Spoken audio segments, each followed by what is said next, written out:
की बाहेरून आलेलं सोयाबीन त्याची पाण्याची गरज आहे 600 मिलीमीटर, म्हणजे एका हेक्टरमध्ये 60 लाख लिटर पाणी लागणार आहे.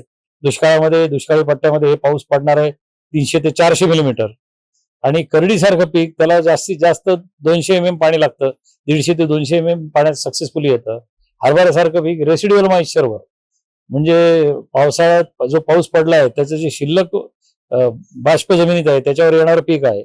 अशा पिकांना संरक्षण देताना आपण दिसत नाही. उलट याच्या विरुद्ध कायदे आहेत की ज्या तेलाच्या उद्योगातून कोट्यवधी रोजगार आपण तयार करू शकतो, त्या तेलबिया एक्सटेंड झालेल्या आहेत, त्या कुठेच दिसत नाही. त्याचं बिया आज आमच्याकडे नाही आणि तेलाची आयात आम्ही करतो. डाळींच्या बाबतीत ते झालेलं आहे. कोरडवाहू परिस्थितीमध्ये सहज उत्पादन येणाऱ्या पिकांमध्ये पिवळ्या वाटाण्यासारख्या पिठांचं मिक्सिंग बेसनामध्ये होतं, हरभऱ्याच्या पिकात होतं, त्याची किंमत कमी राहते आणि मग ती स्वस्त ठेवण्यासाठी सरकार प्रयत्न करतं. हे एकूणच शेती पद्धतीसाठी घातक आहे आणि दुष्काळामध्ये ही गोष्ट उघडी पडणार आहे.